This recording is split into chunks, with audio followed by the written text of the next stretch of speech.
Good afternoon, ladies and gentlemen. My name is Ruth Wishart. It's my very great pleasure to be chairing this event at the Edinburgh International Book Festival.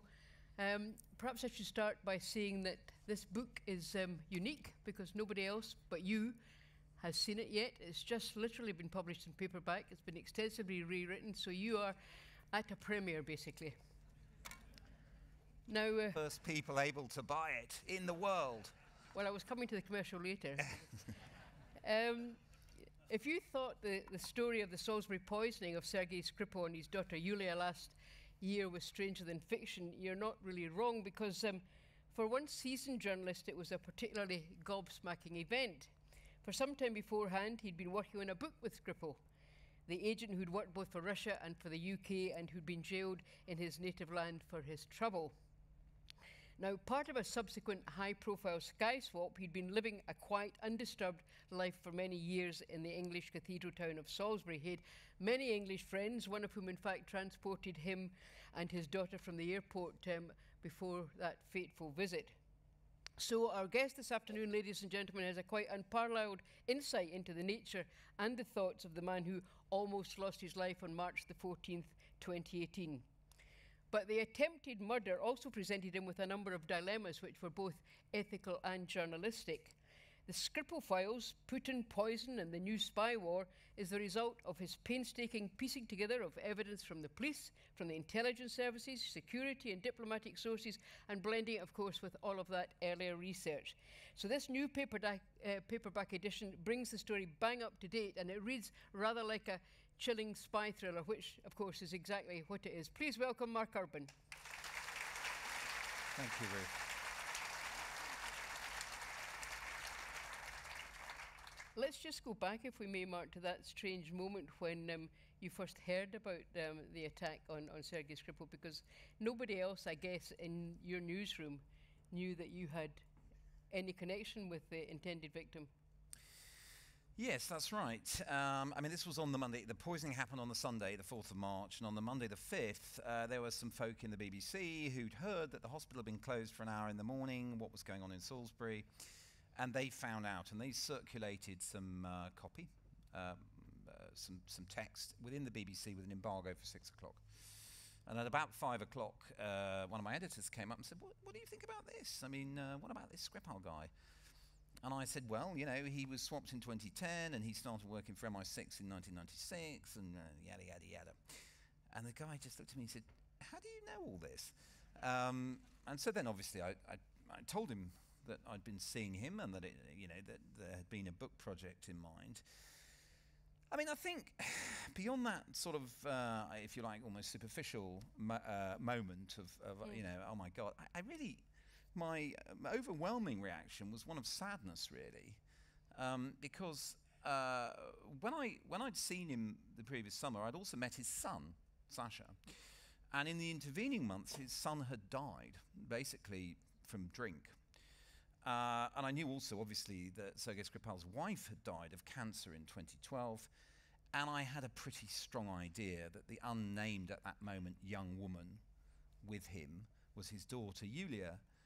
And I was just sort of overwhelmed, really, by this sense of, Lord, what a tragedy. You know, this family, he's lost his wife, he's lost his son, now he's probably going to die, his daughter, and that was my overwhelming emotion, really. Well, I mean, for most of us, the story began that day in March last year, but just for the benefit of people who haven't read the book, but you're all going to shortly, I feel sure, just for the benefit of people who haven't read the book, just flesh out a bit the character of the man that you met before all this happened.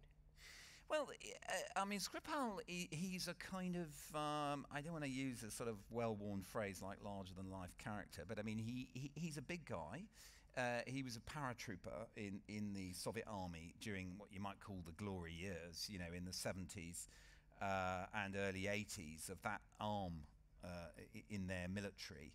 With a very strong esprit de corps. He got involved in various sort of covert missions, reconnaissance into China, a mission into Afghanistan, which was actually an assassination mission. And then basically the GRU, Russian military intelligence, reached out with its arm and said, we're interested in you. And that's how it worked at the time. You were invited to come to the examinations to enter what's called the Military Diplomatic Academy, which is their spy training school, also sometimes referred to as the GRU Conservatory. And that's what happened to Skripal in the latter part of 1979. And obviously, once he went into that, typical provincial boy, actually just like those GRU guys who were sent to kill him, he was then elevated within the Soviet system into the guy who could go to the special stores, reserved for the intelligence officers with their hard currency and all that sort of stuff. The sort of nobility almost of the Soviet system. And he did well enough to get the foreign posting, and he got sent off to Malta as a spy. So whereas he was by that point a major in Russian military and Russian military intelligence, he was the sporting and cultural attaché at the Russian embassy in Malta, and arranged all kinds of football fixtures and all sorts of other things. And there he is in the paper, as I say, the one type of publicity a spy loves, which is that which builds their legend. There he is with the football team and the visiting Russian scientists, introducing them to the Maltese scientists. Yeah, yada yada yada. So when he's given that he was steeped in the motherland and its values and all of that, a complete believer. How did we get our mitts on him then? Well, I think because when it all started to go horribly wrong, like a lot of those guys, he looked at the situation, a lot of what he believed in. And remember, there might be some Russians in the audience, but the people steeped in that culture in the military and the intelligence agencies, they had pretty negative feelings about Gorbachev, about Yeltsin, people who at that time had this kind of heroic reputation in the West.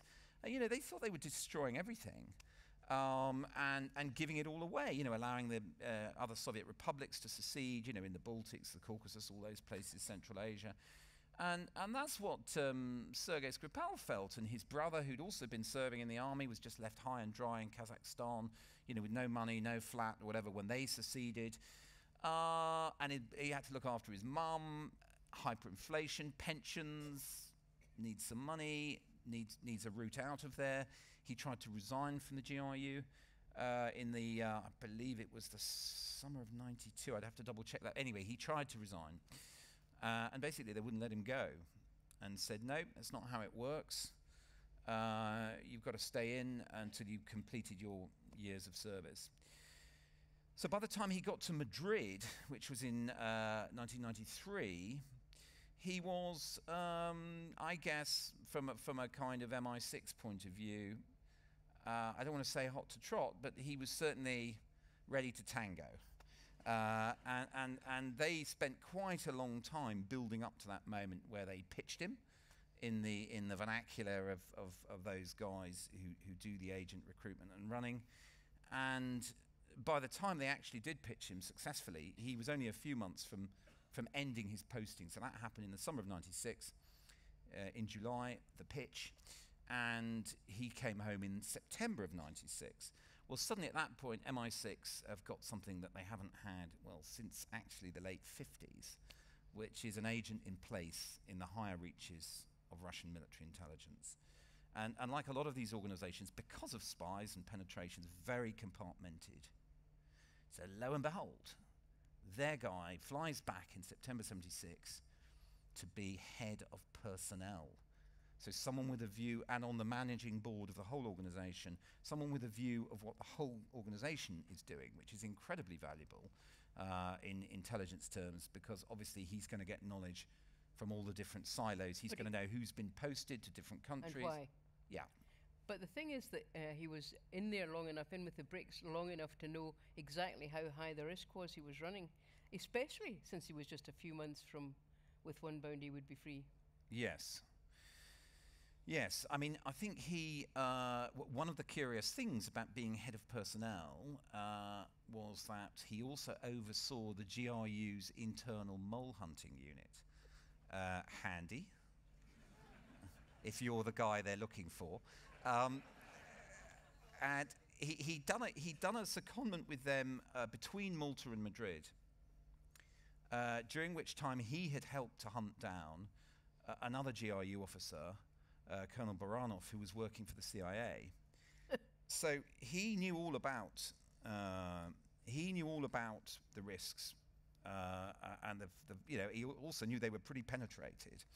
And so when he went back to Moscow, his line to MI6 was, look, I will work for you and I'll gather intelligence for you, but I am not meeting anybody while I'm back in Moscow. And Moscow is where I'm going to stay because of the rules concerning senior intelligence service personnel, that he couldn't travel once he was back at the centre in the GRU. So I think if that's what you were alluding to, his instincts of self-preservation led him to say, no, I'm not seeing anybody once I'm back in Moscow. But then it all went very pear-shaped. Well, it took a few years for it to go pear-shaped. But yes, well, he had left the GRU, and he then had started to travel, and had been meeting handlers from MI6 again in third countries, and was still active as an agent when things all started to go wrong. And the really dread moment in this came when another GRU officer, who had been recruited as an asset of Western intelligence organizations jointly run by the Spanish and MI6, was picked up in Moscow in 2004 and taken in for detention and interrogation and murdered while under interrogation. And Skripal was told about this at a meeting with one of his handlers and still went back, even though apparently he was offered protection, exfiltration, as they call it, because of the risk. But yeah. Did he go back because of his family? Yes, and I think because he had a false sense of confidence about his own security and his ability to explain away. And I suppose in his mind, the fact he hadn't met anyone during that 3 years that he was back and working in the GRU before he retired from it. And I guess he had this false sense of confidence. I mean, without being silly, I mean, I think he's a pretty bad analyst of risk to himself, as events also proved in the UK. I mean, he's a very phlegmatic and rather courageous guy, but I don't think he'd thought that through. And of course, what once again you're alluding to, Ruth, is fact as it would become apparent that the other guy, who's called Bulatov in the book, which is not his real name for various reasons, but the other guy who'd been murdered in custody, and Skripal, had been sold out.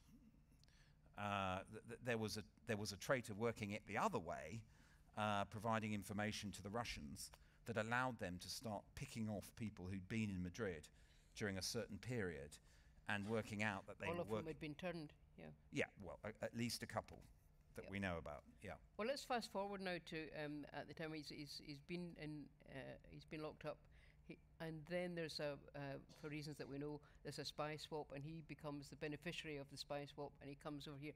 Now, there's lots and lots of questions about what happens to people in that set of circumstances. I mean, I'm presuming that when he settled in Salisbury, that he was put there in some kind of safe house scenario. Well, which didn't work out too well. He was swapped in 2010 because the Americans had lifted these people who had spent many, many years pretending to be Americans in America, who were Russian intelligence officers. You may have read about it. In fact, there's an extremely good article in The Guardian today, which is an interview with one of those people who were swapped in 2010 for Skripal and 3 others. So this swap was put together. Sergei and these 3 other people were put on a plane to Vienna, and the ones who'd been arrested in America were put on a plane the other way, and they swapped in Vienna. Classic sort of Cold War stuff. And at that point, the plane, taking 2 of them to America and 2 of them to the UK, took off from Vienna, and first stop, Brize Norton. So they touch down in Brize Norton. They then get taken by an RAF helicopter to a place called The Fort, which those of you who know your spooky stuff will know that this is the MI6 training base on the south coast, on the Solent, and it is, of course, a secure location where all sorts of people like Oleg Gordievsky and other defectors or former agents had been debriefed over the years. Secure, isolated, and that's where he went, and that's where decisions were made. So he was asked in the first analysis, because he'd often spoken about his love of Spain and the sun and the food and the wine, and do you want to go and live in Spain? And he said no. And said, fine, happy to sort you out here. And while he was in the fort, Yulia came over and started looking for places. And they looked in various, whatever you like to call them, genteel southern English towns, Chichester, Winchester and Salisbury, I believe, were the places where they went looking. And eventually they found a house. I mean, I don't know if you could call it was a safe house. It was the place where he was eventually attacked. And he was still under his own name, of course. Absolutely, which perhaps was, one of the oddest decisions that was taken, because other people like Oleg Gordievsky, Alexander Litvinenko, who wasn't a defector, but he came here and started to cooperate with the intelligence services. He was living under a false name as well. So in other cases, false names had been put on the electoral roll and on the property deeds and all the rest of it. In the case of Skripal in Christie Miller Road, it was his own name, and I think that this all spoke to a misplaced confidence that the presidential pardon that was issued before they got on the plane in 2010 to Vienna, they all had to have a piece of paper, Russia is, very bureaucratic or whatever, and that had to be done to allow their release from jail and granting of a travel document. And so their view was, well, we've been pardoned. So that's a passport to a free... Yeah, and to a life free from fear. And I suppose the thing, I can't imagine what he told the neighbours. Perhaps he said he just ran a small football team in Spain. But anyway, the thing that many people don't understand, and I certainly didn't when this all happened, was there he is. He's by then a gentleman in late middle age or even older, and he's been living quietly in Salisbury, doing whatever you do in Salisbury for a long time. So the fact that this happened then was always a mystery to most of us, but I think you have an explanation for that. The timing. Yeah, look, obviously I think a lot of people looked at this when it happened and went, why? Was he really significant enough?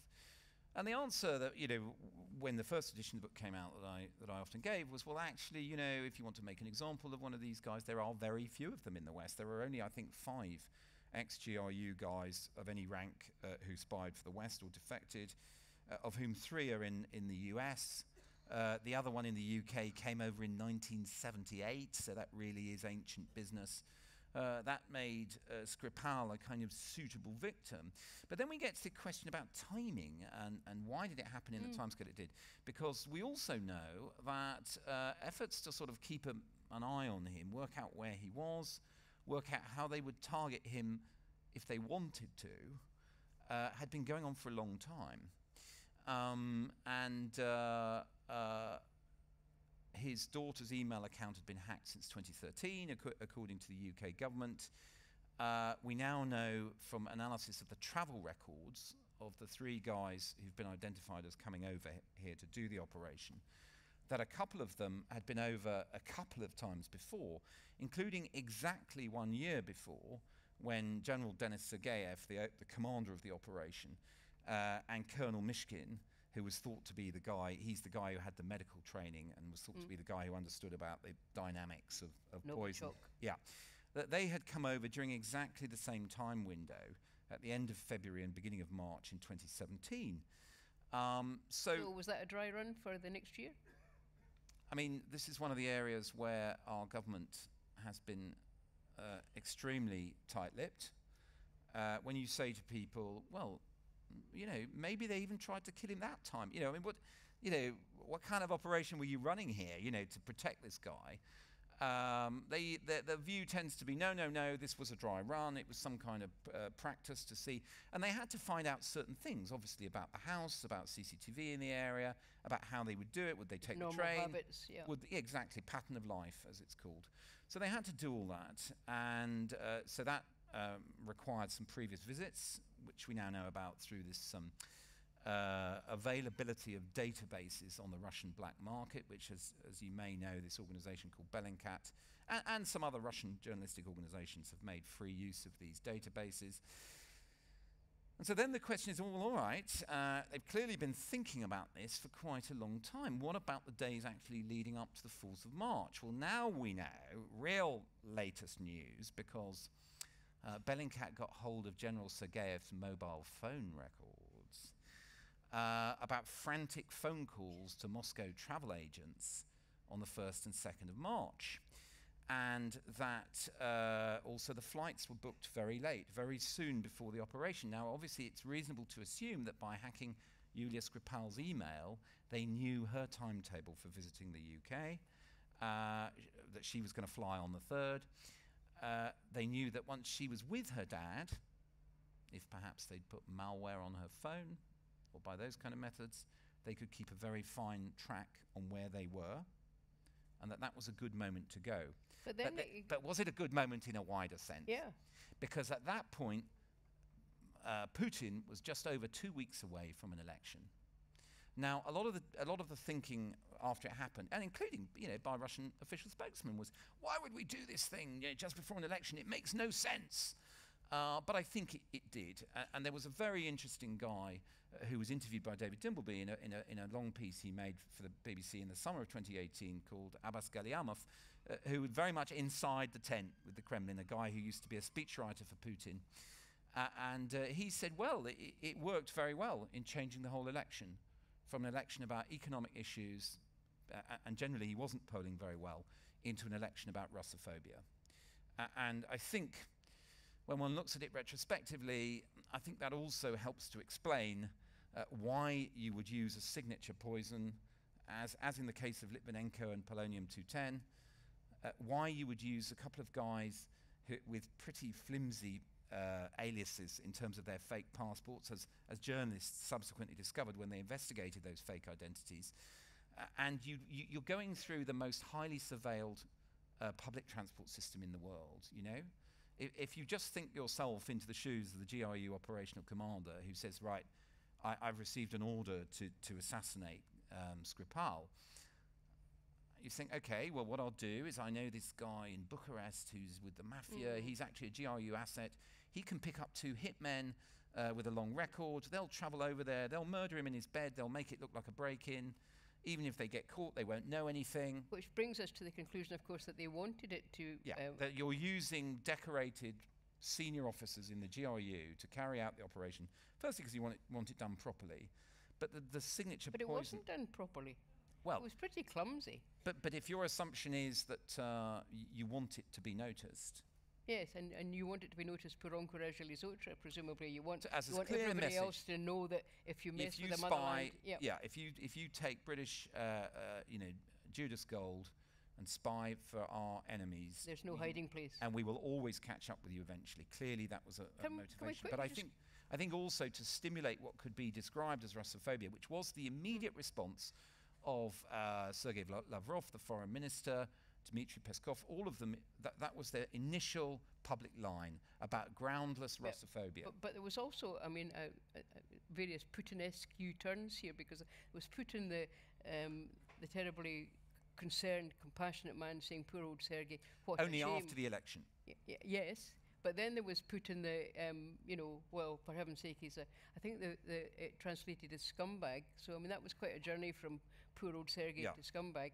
But the other thing that all of these questions were flagged up was the way that it was done, and putting these guys on TV, Putin saying, I've found the culprits, putting them on TV, and then this ludicrous story about them popping over to Salisbury to check out the cathedral. Well, you'd do that, wouldn't you? No. Go to Yaroslavl to go and look at the old monastery in Russia on a 3-day visit, spend 2 days gone to Princes Street to look at the Scott Monument. But I'm serious, it was such a silly alibi that I can only assume, to use a technical term, that they were taking the piss. I can see, yes, old espionage term. Well, I think broadly there's 3 phases with Putin. So from the discovery up to polling day, it's doublespeak, not us. Get them to show the evidence. If they've got evidence, show the evidence. From polling day onwards, there are some expressions of sympathy. We hope he gets well. Why won't they give us access? We'd just like them both to come home. Then, once the Met Police does its briefing on the 5th of September, you get to phase 3. And then, of course, you've got these guys in the picture. And even so, you can still ask the question, at that point, you've got these two guys on CCTV, you can still say, we've got no idea who these guys are. This is just Ukrainians using Russian passports, trying to make us look terrible. Yeah, there are still various options open to you, even when those CCTV images are released. But what does he do? At that point, he takes ownership. Now, you can get into the endless arguments, and we'll never know, about did he sign a piece of paper, Operation Vulture, take out Skripal, here it is. We will never know. Almost certainly. How high up it was. Exactly. Whether he absolutely explicitly authorized it, said, an assassination might be good for a bit of Russophobia. We just don't know. Or over-enthusiastic GRU people. But what we do absolutely know is that at that moment, after the Metropolitan Police issued that, and the Director of Public Prosecutions issued a warrant for their arrest, he decides to own it. So he says, yeah, these guys are Russians, and he says they're not in the GRU, that they're civilians, and lo and behold, they'll appear soon, which is when I tweeted, I wonder what their cover story will be, something about the cathedral or Stonehenge, I think. So the next day they appear, and lo and behold, it's the cathedral. You weren't writing the scripts for the ancient clock, and there was a quick mention of Stonehenge as well. But it was too snowy to go there. It was too snowy, but of course we could all see the pictures with almost no snow on the streets. I think at that point, Putin really decides to own it. And I think at that point, it is, once again, to use rather unstatescraft-like language, it becomes a great big middle finger at that point. Because at that point, you are effectively saying, I mean, if you think about it, and I know, and there may be people here today who believe in alternative theories. But let's just go with what, those two guys, the truth as it emerged in Russia in that period following the release of those images. Yes, they're Russian citizens. Yes, they were in Salisbury during those 2 days. Yes, they went very near to Skripal's house. Yes, they subsequently emerged through inquiries by Russian journalists almost entirely, not the British state, as decorated colonels in the GRU. These are their real names.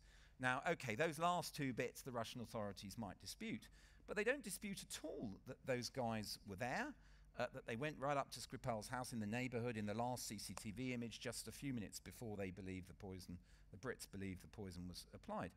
So at that point, what are you left with as a cover story? The absurd cathedral story. And it's a middle finger because you're saying, yeah, these guys are Russians, and there's no way you're going to get hold of them, as after the Litvinenko case. They're going to stay nice and safe, tucked up in Russia. We look after our people, and whatever allegations you may make. And then, coming way back to your original question, in phase 3 of the Putin messaging, then you get, he's a traitor and scumbag. I don't see why we can't move on, says Putin. The guy's a traitor and scumbag, nothing more. Let's just spend a moment or two on the British reaction to all of this, because during the period before that press conference, the intelligence services and indeed the government were all suggesting that various theories that had been put forward, which turned out to be correct, were just a load of ill-informed media speculation. But then you get that statement in the House, and it's a very strong statement from Theresa May. Remember Theresa May? It's a very strong statement from her, and she's fingering the Russians not with no questions whatsoever. And I'm assuming that she felt able to do that because the intelligence services had by then marked her card. Well, the really strong statement actually comes just after the Met Police on the 5th of September. That's when she says these guys are GRU officers, as a matter of fact. Before then, she has used the caveated language of the intelligence community, like highly likely, which of course in itself caused a certain amount of comedy from the Russian media, who believed this was very, that it was compromising, that she wasn't saying she was certain. But of course, highly likely in intelligence terms, intelligence analysis. Means bang to rights. Well, it means, yeah, we don't really have any other theory. Now, one of the things that I found out about between first edition and this one is that apparently the team looking at this in the Cabinet Office in the Joint Intelligence Committee did consider that the material had come from Porton Down, that he had been bumped off by the Ukrainians to make it look like Russia. Various counter theories were considered. at that point, before she made her analysis, I think on the 12th of April is the one you're referring to, Right. saying, no, we believe the strong probability and highly likely Russia and all the rest of it. She had a little difficulty, I seem to remember, with the then Foreign Secretary, who was coming out with stuff in the chamber that was unfortunate. Yeah, he jumped the gun. I mean, I think on the Tuesday, on the Tuesday was the 6th, wasn't it? I think he came out and was asked about it, and said, just basically started going on about the malign influence of Russia and Putin and all the rest of it, and that Boris Johnson, and that produced an immediate move from Number 10 to cut him out of the handling of it, which is why Amber Rudd was then appointed the next morning to head Cobra, to chair the Cobra meetings and be the public face of the government response. Let's just reprise that last thought. So Boris Johnson was thought too temperamentally unsound and too leaky to be given any information. No, I think he was. I think he was given information, and so that comes back to the leaky point. He then immediately spoke it, but of course this deliberative process that I've talked to you about, this intelligence analytical process, which was put in place after the whole 2003 Iraq debacle to try and restore confidence in the analytical integrity of those bodies, the so-called central intelligence machinery, the people who analyse all the intelligence. They hadn't had their say yet. They hadn't been through all the other options. And so from both a bureaucratic and a political point of view, the Johnson intervention was just disastrous. Unhelpful. Yeah. Yeah. So that's why they moved to cut him out of it. Now, two quick things before, because I'm conscious we want to bring the audience in. Two quick things. One is if we just quickly go back to the attempted assassination, the clumsiness of it, not just the fact that, I mean, Putin himself said if it was military grade poison, that they would be dead like that. So the clumsiness of it, but also the fact that they would throw away something, a file of stuff that could have wiped out half of Salisbury, you know, if it'd been picked up and spread in the wrong way. I mean, what was that about? Yeah, I mean, by the way, I think that if it had been military-grade nerve agent, they'd be dead, was the most effective Putin counter-narrative. Because I think a lot of people thought that.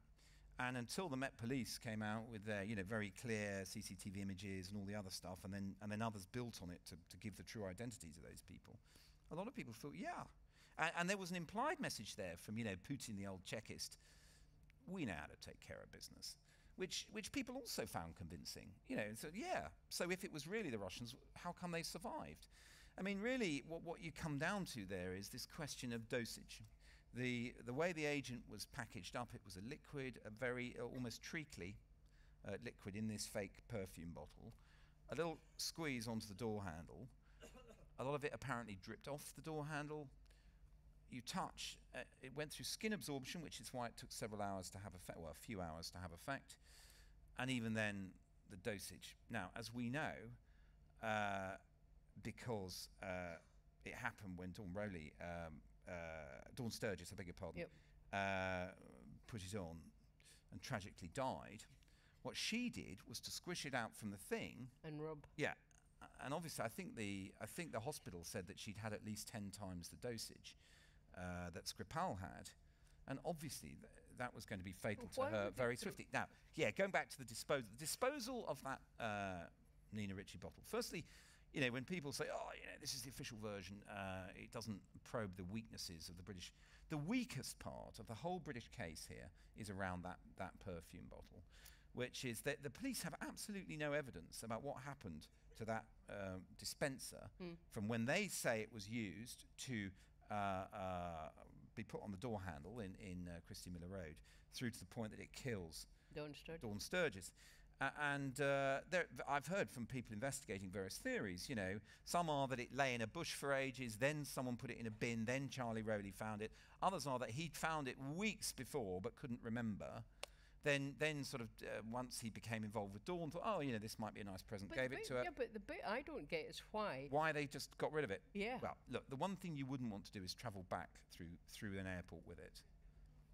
So you've got to dispose of it somehow. And indeed, I believe they wouldn't have travelled in with it, which is an interesting area with regards the third man and all the rest of it.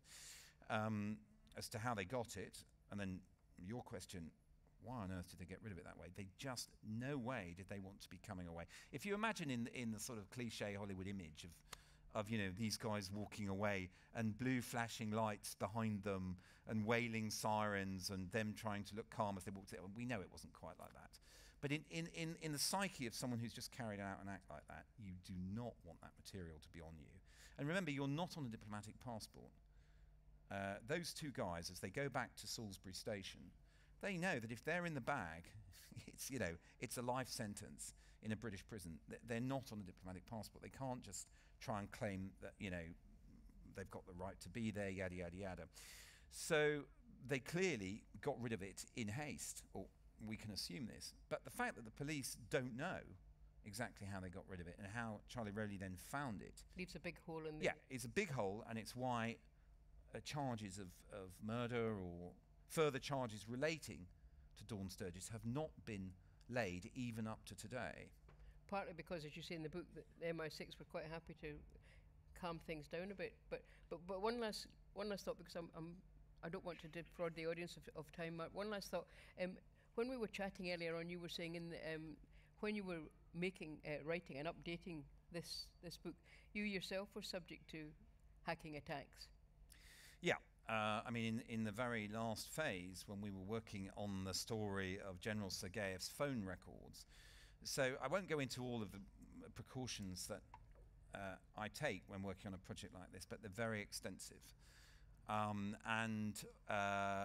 Of course, you're aware that your own intelligence services might be trying to find out what you know, to hack you, whatever. And you're aware that also the GRU would really like to know what's going on. So in this case, I had a secure email account that I only used to communicate with the guy from Bellingcat who was working on the same story. And lo and behold, he suddenly said, he published something saying a load of Bellingcat people have been subject to what's called a phishing attack, in which a spoof email is used to get you to enter your credentials. And I thought, I haven't actually logged onto that account for days because I only use it to communicate with that guy. So I logged on, and there it was. And then it was forwarded on to people who run the server, and it was confirmed to be part of this attack, which was attributed. And as some of you may know, in cybersecurity, things are not absolutely definitive, but it was attributed to so-called APT828, Advanced Persistent Threats, so-called Guccifer, which is the same hacking outfit that did the Democratic National Committee during the 2016 US elections, i.e. the GRU cyber unit. Well, much as I'd love to get into the American attack, it's going to take another week. So let's have the lights up and get some questions from Mark, because as you can see, it's a very, very complicated story. It's a fascinating story. There's somebody in the front row here. Thank you. Hi, thank you. You mentioned earlier that you were writing a book with Sergei Skripal. Is this the book? And if not, what were you? How did that come about? And what was it going to be? And what's happening to it? Yes. Okay. So one of the things that happens in my method of cloaking my movements so completely that I try to remain, is that I don't actually sign up with a publisher until very near being finished. So for 2 years, I had this idea about writing a book, and I mentioned the article in The Guardian today about those people in America who were Russians pretending, the whole story. And the whole book was going to be based around that moment in Vienna, where 4 people went one way and 10 went the other way, and that was going to be the string on which the pearls, and there were going to be 6 or 7 individuals isolated from that story, like the FBI guy who ran the operation in America, and obviously Sergei was one of those guys. He would be one of the key. So I thought, well, look, he's in the UK. Most of my other key figures are in the US or Russia. So let's start with him. So that's why I went and did the initial conversations with him. I got to a point where I thought, I've still got some questions there, but let's just park that and start working on the other angles. Now, wheels within wheels. The guy who betrayed those Americans, those Russians who were in America, the illegals, was a guy called Colonel Pateyev, and he was another mole. He was an FBI/CIA mole in Russian intelligence for many years who completely compromised the activities of this spy ring in America. I tried to find him because he was taken out to America in the summer, around the time I was talking to Sergei. I made efforts to try and find him. What I did not realize was that the previous summer, the Russians had tried to kill him as well. And that the little telltale dangles on the internet about where one might find him in Miami, Florida, had, I believe, been left there by American intelligence to, like flypaper, to catch people trying to find Puteyev. So Muggins lands on the flypaper. What do I find after that? That suddenly various ex-senior FBI officers who've been helping me with Plan A cease to help me. Suddenly, no one's returning the calls. The word's gone round, this guy's writing a book about Puteyev, the illegals case, yada, yada, yada, shut him down. And that's what happened. They successfully disrupted, to use the intelligence service term, my book project. And so that's why I was left with like a third of the book. The Sergei story, how he was betrayed, that was all part of what I was working on. But happily it didn't go to waste. Yeah. Well, so that's what happened, and that's why I was... So essentially the middle third of this book is the condensed version of what would have been that book if I had ever managed, if I hadn't been shut down. I was literally scratching my head working out how can I get some momentum back into this project when I read that email on the 4th of March, 5th of March. It was said that the general of the GRU, who was in charge of all this, suddenly died after he saw Putin, and his predecessor had also died. And yet they were not old men. Have you any insight? You're right. The head of the GRU at the time of the operation did die, I believe I think around 53, 54 years old. The official version was after a long illness. I honestly can't tell you. I have no specific information that perhaps there was a feeling the operation had been botched. There was some similar events in the FSB, another agency, after the Litvinenko affair, with senior officers suddenly dying. I honestly can't tell you whether he died as a result of what happened in Salisbury.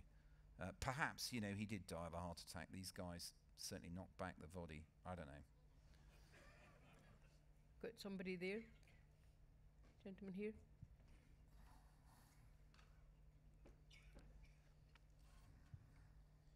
There have been a number of other Russian prominent people, oligarchs and so on, who've, quotes, committed suicide or hanged themselves and so on and so forth. Can one assume that most of these were killed one way or another by the Russians? Yeah, there's a list, the so-called BuzzFeed 13. This was an online news platform that did a sort of re-investigation of various cases. A couple of them are Brits, actually, in that list of 13. But it does include people like Boris Berezovsky. And in the book, once again, in part 2, this middle section, there's a whole story about how the Russians sent a hitman to London in 2007 to kill Boris Berezovsky, and the intelligence services thwarted the plot. Boris Berezovsky did die in 2013, apparently hanged himself in his bathroom, and he is one of those ones which people regard as suspicious. Now, all I can tell you is that I've had differing views from people I've spoken to. A number of Brits have said to me they don't regard Berezovsky's death as suspicious. An American intelligence officer said to me he did regard it as suspicious, and indeed then said, they have two modes of assassination operation, discreet and designed to be deliberately attributable to Russia, and this was one of the discreet ones.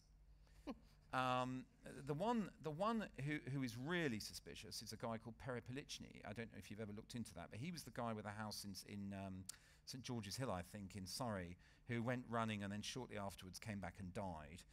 And it's believed that a rare plant-based poison had been administered to him.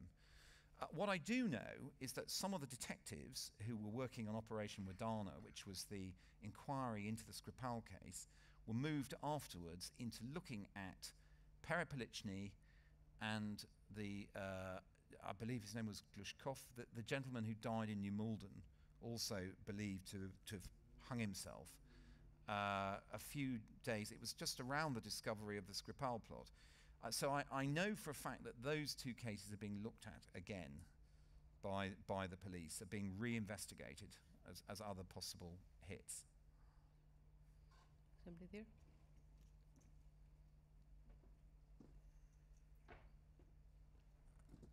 How is Skripal's health now, and are you still in touch with him? No, I'm not. I haven't actually spoken to. The last time I spoke to him was actually in August of 2017, when I called him to offer my condolences about the death of his son, and we spent some time talking about his son. And I was then in that mode where I had sort of parked Plan A and was desperately trying to get various Americans to talk to me.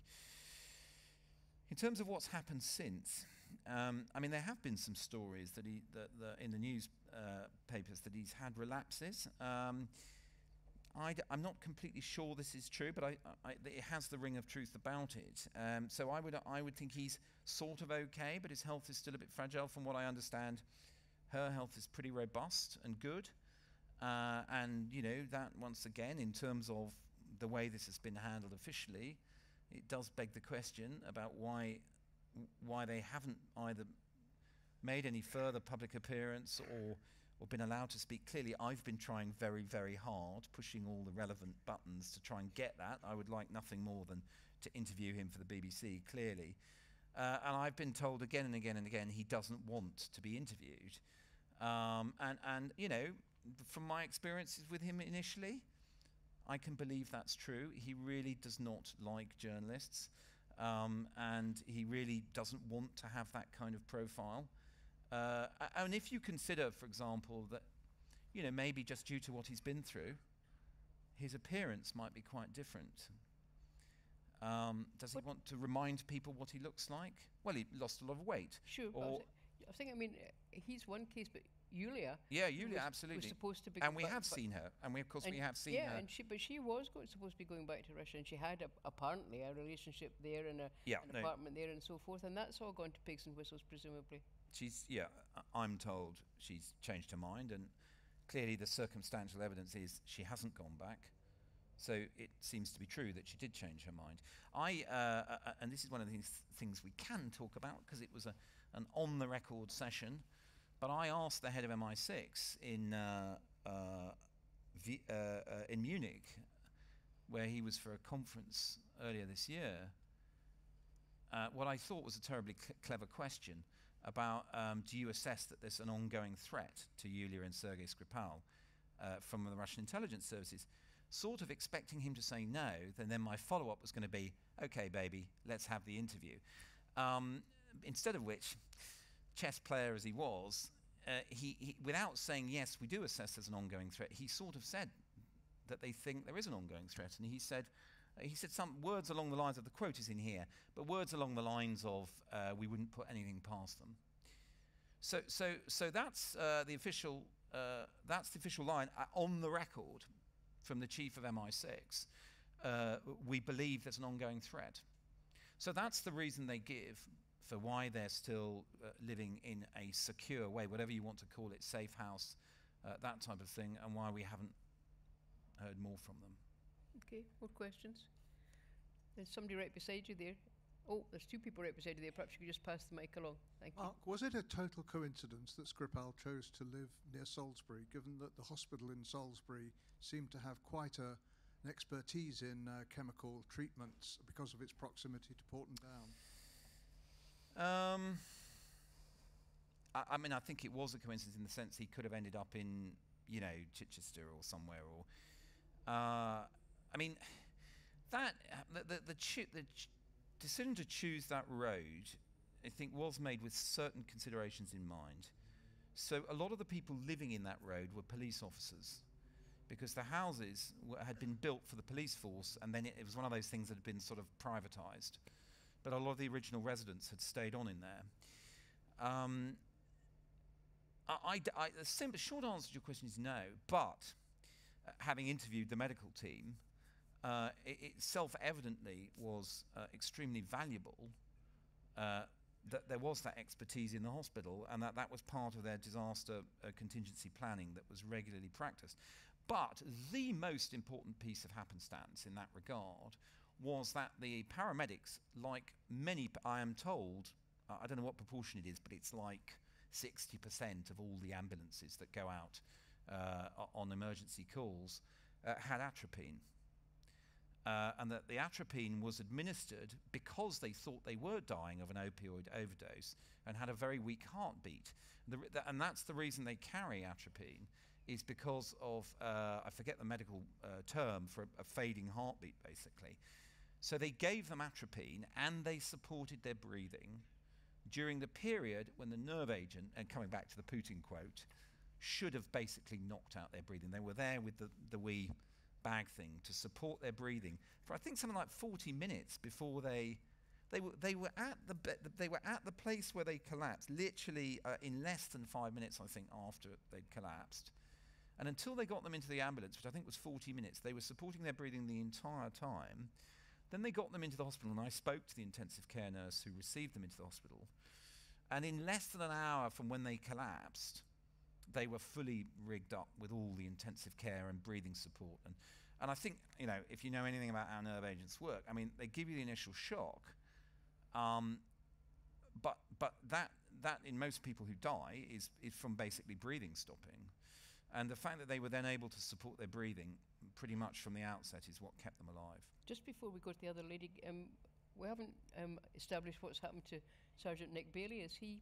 Oh yeah, no, he last weekend, I think it was, or the weekend before, ran in a marathon on behalf of the team in Salisbury, raising money for Salisbury Hospital. So he's fine. Yeah, no, he's better. Yeah. And there's a second police officer who was contaminated, which we learnt the week before last, which is odd postscript, but. You've referred to some of the precautions that you've taken, and it sounds like those are well justified. It seems to me that the nefarious influences of the world are increasingly likely to stop at nothing, to stop the truth coming out about various things, and that has implications for investigative journalism. What's your take on what mindset investigative journalists need nowadays, and what sort of precautions they need to take? I'd had a pretty difficult experience publishing a book called Task Force Black, which was about UK special operations in Iraq during the period 2003 to 2010. And we'd come up against a lot of legal and other problems. I go to extreme precautions, like not signing up with a publisher until I'm absolutely convinced I know I'm going to. In the case of the Skripal contract, no contract ever comes by email. No part of the book ever comes by email or goes to them by email. The computer it's written on is air-gapped from the internet. There's a lot of precautions I used. When we were writing Task Force Black, we did, however, send one little bit of it by email. Then, when we were negotiating, trying to lift the threat of injunction, reference was made by the official side to matters that were only contained in that one bit that we'd sent by email. So they gave us evidence inadvertently that they had intercepted our communications. So when we went into this process, in a sense, I was kind of worried in a way about the wrong threat, because I don't think we had such clear evidence this time that the British side was trying to either find out or stop. And of course the truth is about the British side, I mean definitely in the case of Task Force Black, we had other evidence as well that they had sought and obtained warrants to intercept my communications based on the work I was doing. And if they've got those, then they'll get a warrant to enter your house and start looking through all your stuff, you know, stick the old cotton mouth in your computer and suck it dry. I mean, whatever they need to do to find out what you're doing. There's a secondary kind of threat, which is the GRU threat, that if stuff is on your computer and can be hacked, it can then be disseminated. Sorry, I'll just go back to one aspect of the Task Force Black saga. So we had taken extreme precautions to keep the manuscript safe in the case of Task Force Black. Yet within 2 days of it going on sale, there was a PDF version of it being shared on file sharing sites. Our view was, with the publisher and the lawyers, in order to damage our commercial revenue by making the same product available to people free if they wanted to find it.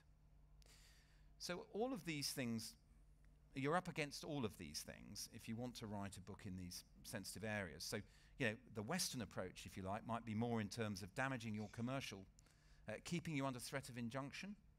That costs the publishers tens of thousands of pounds in that case. The kind of GRU or whatever approach, I think, would be more one of trying to take the material and then either disseminate the whole thing free in advance, put it out there, or disseminate it in such a way as to be damaging to you or to, as they would see it, the Western version. Now it's interesting that you, in your question, referred to the truth and the truth getting out there. And of course, in this whole saga, you know, we've seen radically different approaches. The British line, often infuriatingly tight with information, not revealing things, you know, which we really should have understood or known about quite early in this saga, was about maintaining this one tiny silver slither of truth, you know, that they could just about be compatible with all the other things that was going on. The Russian approach, of course, was to disseminate and unleash as many red herrings as possible and to diffuse truth and to make it, you know, in the great words of the book title, the Peter Pomerantsev book, I don't know if you've read it, but it's a fantastic book, Everything is Possible and Nothing is True. And so that's the sort of information philosophy of the Russian political technologists that he's describing there. And if you make everything possible, yes, it's possible maybe Ukraine did it. Yeah. It's possible maybe Trump, you know,